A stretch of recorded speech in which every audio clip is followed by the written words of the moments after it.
They were gallant, but they couldn't get it done. The Indiana Pacers is the team we're talking about, the final team in the 30-team season review series. Let's get into it. Michael Bolton. Thanks, Josh. It's Michael Bolton here, and it's time for another episode of the Locked On Fantasy Basketball Podcast. Let's get to it. Let's get to it, indeed. You are Locked On Fantasy, your daily NBA fantasy podcast.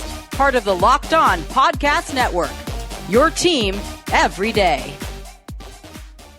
Hello and welcome to the Locked On Fantasy Basketball Podcast, brought to you by Basketball Monster. My name is Josh Lloyd, and the old Union Pacific doesn't come by here much anymore. I'm also the lead fantasy analyst at basketballmonster.com, and today's episode is brought to you by FanDuel. Right now, new customers can get $150 in bonus bets if your first $5 bet wins. Thank you for making Locked On Fantasy Basketball your first listen every day. We're free. We're available on all platforms. Thank you to you who make this your first listen every day. You're everydayers, you're double bangers, you're listening on audio, you're watching on video, and you're here for the live show. Wednesday, 8 p.m. Eastern, NBA Draft live show. Join me. I hope we get a decent turnout as we go through the draft and just discuss what's actually cracking. I'm looking forward to it. I hope you are too. We're going to do the over 26s here for the Indiana Pacers. The under 26s, which will include the now out for the season, for next season, Tyrese Haliburton. That'll be tomorrow before my final mock draft before the draft. That will come tomorrow because I've already done 2 shows today. This will be the 3rd, and I'm not doing a 4th. So, we'll cover half the Pacers today, half tomorrow. Of course, it was an incredible run from the Pacers. There were plenty of struggles from Haliburton, especially early in the season. We knew what happened the year before with his hamstring issue. And then, once the calendar basically ticked over into January, they were one of the best teams in the NBA, and it sort of slid under the radar.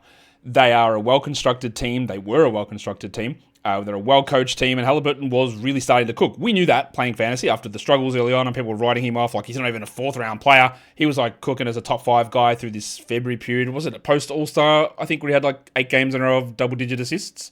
He was unbelievable. Then, of course, another soft tissue injury in the playoffs. He plays through it. He tears his Achilles, and next season's done. In terms of how that works in replacements, we'll talk about that with the individual players, but it is safe to say that this team is not winning 50 games next season without Tyrese Haliburton. They won 50 this season. They traded away their first-round pick in this draft, which would have been pick 23, in order to get their first-round pick from next season back, which somehow turned out to be an unbelievably good move. Obviously, they didn't know that, or could you say that they were like, all right, we're spoken to Tyrese, the risks are there, we know the risks of this stuff, why don't we just try to get that pick back in case something goes horribly wrong? That's like, you don't want to put that stuff karma-wise, if you believe in that, out into the universe.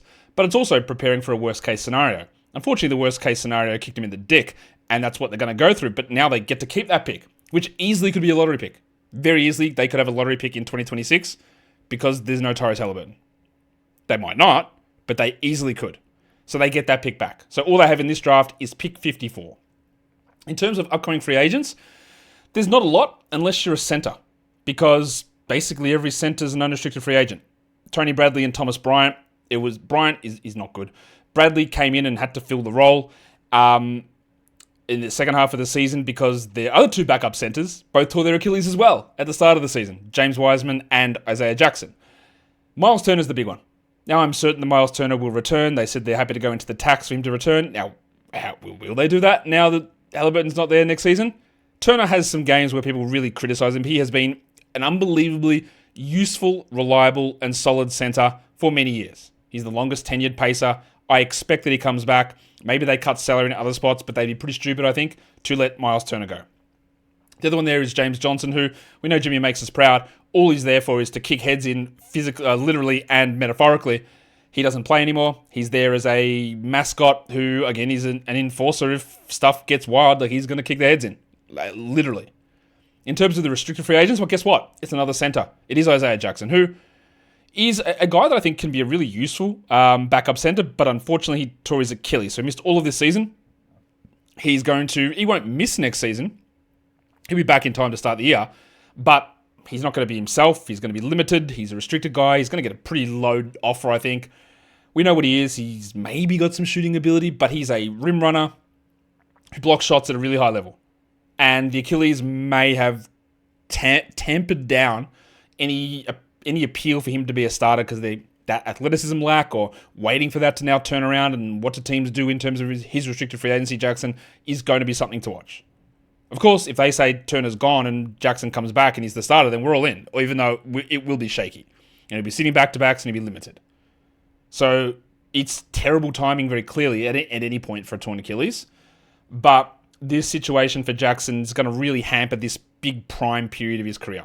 The two restricted guys are two-way players in Enrique Freeman and Quentin Jackson. Jackson had some moments this season. We'll talk about him in this show, and Freeman will cover more in tomorrow's action. Let's get into talking about the guys who are over the age of 26 on this team. It's a relatively young squad, but two of their main players are a little bit older. And we'll start with Pascal Siakam, who is, I think he's older than you think he is. I'm not sure how old you think he is, but he came into the NBA, I think, as a senior from New Mexico. He's 31 now. He averaged 20 points with 7 rebounds and 3.5 assists, 0.9 steals. He doesn't block shots anymore at all. He shot 39% from 3, which is a huge improvement from where he had been. 73 from the line.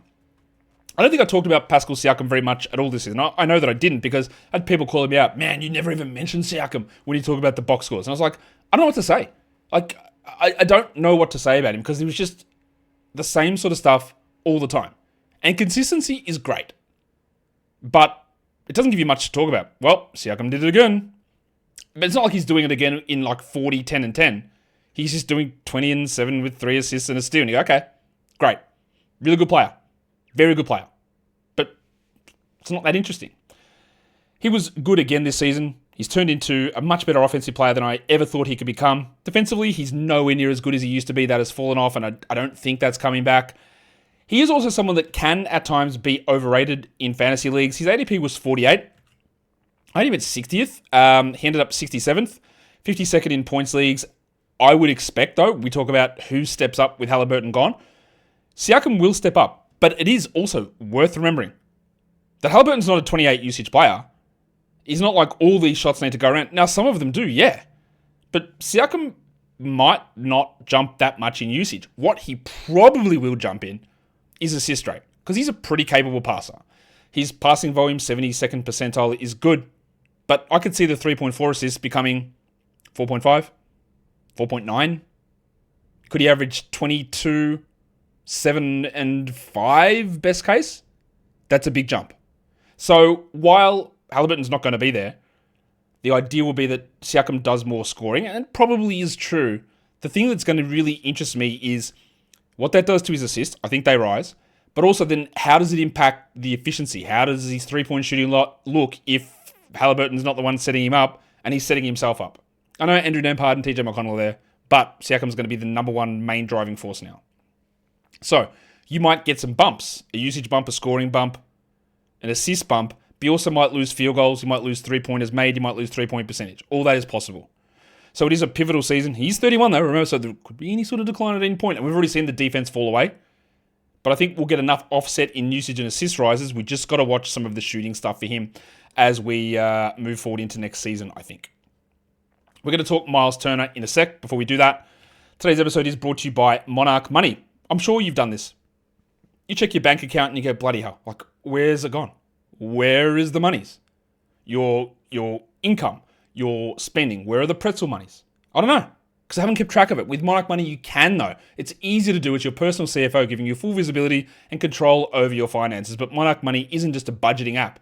It's a complete financial command center, tracking all your accounts, investments, and spending in one place. So you can stop just managing your money, keep managing your money, but stop only doing that and start building your wealth. Plus, instead of juggling all the multiple finance apps that you got, with Monarch Money, you can put it all into one place, so it's easy to see.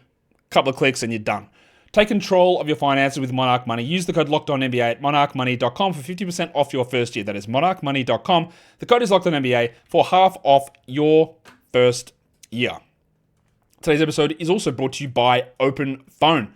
As a business, you know that every call is important. And as a consumer, you know that if you call someone for an emergency type service or whatever it is, and they don't answer, you're not going, all right, guess the emergency will wait. No, you try and find the next one. That's why making sure every call gets answered is key. That's why Open Phone is important. Open Phone is the number one business phone system built to streamline and scale your customer communications. all through an app on your phone or on your computer. Plus, they've got that AI agent which handles after-hour calls, answers common questions, and captures leads so you never miss a chance. OpenPhone is offering all of you guys 20% off your first 6 months at openphone.com/LockedOnNBA. That is openphone.com/LockedOnNBA. And if you've got existing numbers with other services, OpenPhone will port them over at no extra charge. OpenPhone, no missed calls, no missed customers. All right, let's talk about some more of these paces, the over 26 portion of this roster. If you are watching this on the video, you may see the logos and stuff come off. The Pacers are changing their logo for next season. Now, it's not a big change. The logos are remaining the same, but they're changing the colors.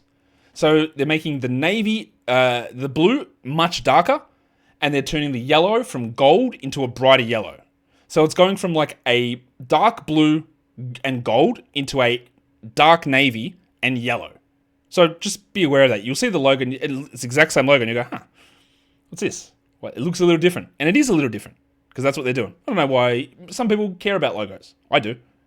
That's what they're doing. So that logo that I flashed up, maybe I'll put it up again for you again, it's just that little bit darker. And the yellow is just a little bit more yellow. It's not gold anymore, it's yellow. There you go. That's where we're at. Let's talk Myles Turner, who is 29. I feel like he's been around forever because he has. Lottery pick from the Pacers back a long time ago. Elite fantasy player for a period of time. Overrated, obviously, because he's a center. He was in terms of Yahoo 9cat total ranks, the 37th ranked player, which is not really giving you the full picture of what he is.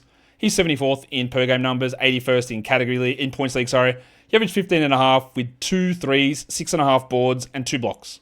He shot 48 and 77 with 40% from 3. There are some really elite stuff there. He is still a really strong rim protector. He's not that 3 block per game guy anymore. We know that stuff always comes down. I know he's a bad rebounder. Everyone knows he's a bad rebounder. This happens all the time. In fact, him and Jaren Jackson, a lot of similarities. These elite shot blockers who aren't good rebounders. And it's not always about, you're 7 foot, grab a rebound. Sometimes it's a strength thing, a positioning thing, or sometimes it's a scheme thing. Brook Lopez. Sometimes you're helping rebounding in other areas. All that doesn't really matter. We just know what he is. That's not changing. This is a club that's not a very common club. He hit 2 threes with 2 blocks. Not many players do that, ever. And he did it. Will he be able to take on more usage without Haliburton? But again, it all comes back to the reason the guys can get shots is because of Haliburton. He's not a high usage guy, but he sets them all up. So I do think that Turner can do probably a little bit more, but we have to have the same worries that we have with Siakam. Will that impact some of the shooting? Will 39 become 37 from 3? Will that mean that 48 becomes 47 or 46.5? How does that impact it all? Is that offset by him now maybe being a 17-point per game player? Rick Carlisle has always sort of refused to keep his minutes high as well. Look at the backup center spot on this team. Wiseman, Jackson, Bradley, Bryant, yet he played 30 minutes only. They would go small at times with Pascal Siakam or Obi Toppin there. So, even though again Haliburton is out, this doesn't necessitate an emergency scenario where Carlisle's not going to go, all right, I guess we need 34 minutes a night of Myles Turner. I don't think that is ever happening under Rick Carlisle. I just don't think it'll ever happen. Maybe he gets to 31. But it just feels like he's going to stay at 30. Carlisle's got that system and how he runs it. I don't think he's deviating from this at all. And with Siakam and Toppin still there, they'll be able to run that no matter who the backup is. So Turner will probably get a bit of a bump because no Haliburton. He will probably, where was his ADP this season? Yeah, way too high, 45th, right? Will that go to 40th, 37th? As much as I do love Myles Turner, and I really like it as a person, he seems cool. As a player, he's useful and he gives good stats. There's no chance that I'm looking at him as a 3rd-round player. Because, again, there is things that are overrated. He's not going to bump his passing. He's not going to be a steals guy. He's got a real chance of dropping percentages. And I don't think the minutes are changing. So, I don't think he's going to a new team. I think he remains in Indiana. Of course, going to a new team might mean more minutes, and that might be interesting. But what we see here from Myles, bang in the middle of his prime, probably close to the downside, that's about right. Again, maybe it's 17 points instead of 15.5. But the 2 blocks could also be 1.7. So I think going into the top 40 for him would be a pretty sizable mistake, especially in points leagues. You do not want to do that. Like, not even in the top 60 in points leagues. And I do think that it's a little bit of a trap scenario. Let's talk Timothy John McConnell. We're fresh off McConnell having an unbelievable Game 7 of the finals. We have seen the scenario of Tyrese Haliburton being hurt many times before. And every time we go, ooh, will they start TJ McConnell? And TJ McConnell, if he plays 27 minutes a night, will be a dominating fantasy player. But you know what happens? TJ McConnell doesn't start. McConnell played, he's 33 now, so he's obviously old. He played 18 minutes a game. He played 79 games, 196th ranked player. DPM Delta had him a big drop, 7th percentile there. That's like a big, big decline. He's still unbelievable defensively, 1.1 steals. He's great. 91st percentile deflections, 99th percentile time on ball. He does dominate the ball. For a guy that's not a high-level scorer, 24 usage is high. He shot 31% on threes, 52 overall. He's a 2-point finisher. Again, some really good games. But he's 33. And Carlisle has shown time and time again that he won't put him as the Haliburton replacement. Maybe I'm wrong. Maybe with a full offseason to plan, they will go with McConnell and Nembhard as the 1 and 2. I think what is much more likely is that Andrew Nembhard is the starting point guard and Benedict Mathurin starts at the 2. I think that is significantly more likely. Or if some reason Jarris Walker decides he's going to play well, then Jarris Walker's the 3 and Neesmith is the 2. McConnell will play more, I'm fairly certain of that. And we've seen that. The pattern has always been there. He plays 22, 23 minutes with Haliburton out, and it's actually close enough to value. But it is one of the traps. Is it, will he ever get 27, which makes him a top 70 player? Probably not. Will he do enough with 6 assists and 1.6 steals to be ranked as a usable player? Yeah. But then you have to make sure you're taking into consideration that you're going to get hits in 3-point volume, and your scoring numbers are going to be down, and you're not going to get blocks out of that spot. You're going to get very specific contributions. So, while, again, we love what the Pacers did, and McConnell, just a player that somehow has been able to carve his career out, there is a chance this turns into a trap as well next season. In that the expectation is that he plays 28 minutes a night because Haliburton's out. And maybe he does. And I would have, you know me, once we hit round 10 or round 11 of a standard fantasy league draft, take whoever you want. If you think there's top 70 upside, take them. Because chances are these picks don't hit anyway. And if you believe fully that this guy is going to do this, you take him and you try and get that upside. So he'll be draftable in that sense. But everything that Carlisle has shown us with Indiana is that he won't make McConnell the starter, especially another year older, a long playoff run. I really don't think that's what's going to happen. Let's talk about Obi Toppin, who I think is significantly overpaid in his role as a backup backup power forward. He is an incredibly one-dimensional player, especially from a fantasy point of view. He scores at a pretty high level for what he is. 10 points in 20 minutes with 4 rebounds. He shoots the 3 ball pretty well. 37% for 1.4 threes. He's 27. He's right in the middle of his prime. He's the 243rd ranked player in category leagues. He, of course, of Yahoo 9cat totals, ranked 107th, which, go draft him then. You go do that. You go draft a 10, 4, and a 1.6 with 0.4 blocks and 0.6 steals. He shot 53 from the field. He's a really good finisher. His free throws are pretty strong. He doesn't get to the line that much. He has a lot of defensive issues. At times, he will have these random big games. Absolutely he will. And he can have some really good shooting moments. I don't really think there's much more for him to do this coming season. I don't know how Haliburton's absence makes it better for him. I don't think it changes. He remains Siakam's backup. He'll play small ball center at times, but Jackson should be back. And I think we get almost the same numbers again from Obi Toppin, which makes him like a 16-team league guy at best. 14 for streams. And then when he starts, because someone's out, well, you might get 17 and 8 with a block. And that's useful. 2 threes. That's good. But he's not good enough to bang down to get more minutes. He's not diverse enough in his skill set to do it in limited role. So Toppin sort of just is who he is. A reserve power forward who plays some small ball center, who can fill roles perfectly and other matchups do not work for him. He's definitely overpaid, but he's in this position. If the Pacers get worried about the tax and looking to cut money, they might be wanting to move on from him, who he's paid, $14 million next season, which is not an outrageous amount. It's not. So maybe it's not that bad, but it is a way to shave $14 million off your salary. When theoretically, the guy you drafted 7 overall, Jarris Walker, also plays that same position. So just be aware of that. Toppin also came to Indiana to be the starter. And he was so bad in that role, they benched him, started Aaron Nesmith, and then traded for Pascal Siakam. So also remember that. Obi Toppin, really solid role player, not good for fantasy, really at all. And I don't know that anything of that changes for this upcoming season. Today's episode, it's also brought to you by FanDuel, and the summer sports are in full swing. It is summer. We are almost in July, so you might be watching some baseball on the TV. You might be out watching the games live, I don't know. You might be watching some soccer games. You might be watching golf and the PGA Tour. But whatever you're watching, FanDuel is the best way to make every game even more exciting. You're already following all of the action, so just make it a little bit more thrilling. With FanDuel, you can get in on the game while your friends are getting sunburned at the beach. I can't say that in an ad. You can use FanDuel to track all your favorite matchups. You can do live in-game bets, same-game parlays, look at their new daily promos on the ad as well. And if you are a new customer, you can bet just $5 and get $150 in bonus bets if your first bet wins. So open the FanDuel app today or visit fanduel.com/lockedon to get started.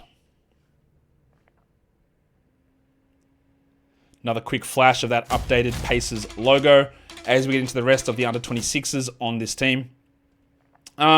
There's not much more going on with the rest of these guys. We talked Thomas Bryant, who is one of those players that nearly every time he'll go to a team, he'll come out in his first game and he'll look great and everyone's like, oh my God, Thomas Bryant, let's go. Yeah, I can see it. Maybe he plays next to the center, and then he's just terrible. This is just what happens with him. It's a consistent theme. He is a great fantasy player if he was to play starters minutes because the team didn't care about winning. But he's not good. He's horrible defensively. He's 28. He played 15 games. He came across from Miami as they traded him away to open up for Kelly Ware, where honestly, you could have just played Kelly Ware anyway, Miami. You don't have to trade away the gravitas that is Thomas Bryant. He's a guy that should be able to shoot and takes them, but 32%. Doesn't block shots the way that he used to anymore, although 99th percentile in rim contest, he's very good. But he's slow. He's out of position. He's a solid enough rebounder. He's fine as a third string center. I'll put it that way. But if like Jackson is back and Toppin's playing center, like Tony Bradley outplayed Thomas Bryant many times in the regular season and in the postseason.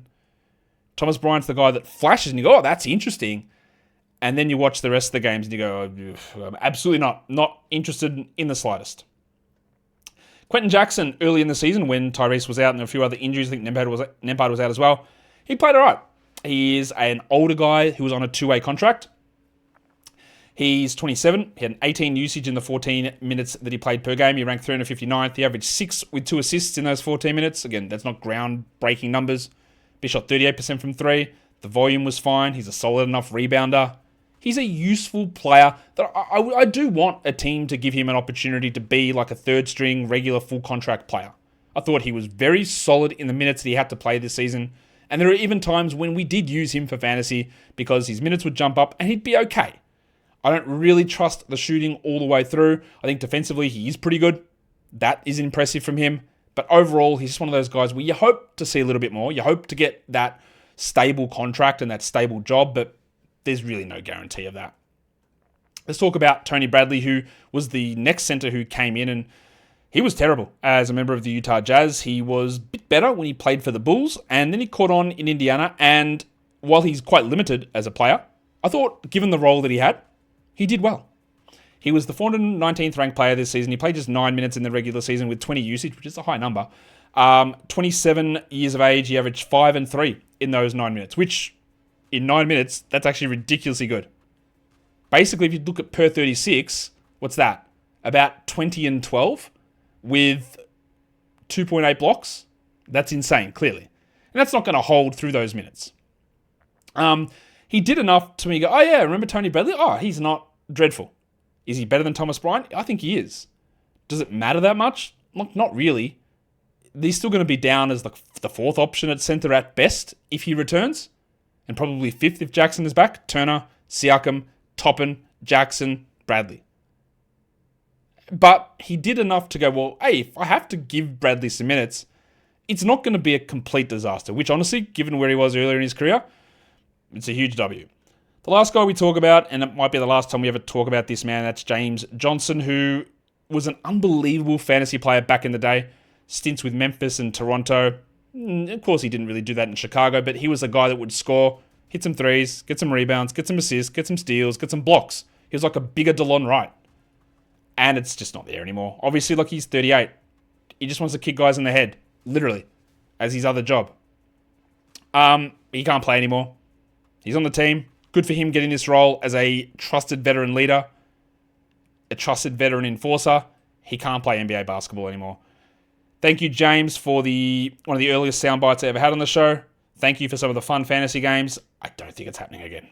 And that is the end of me talking about the over 26ers on the Indiana Pacers. Tomorrow, we get into talking about Haliburton.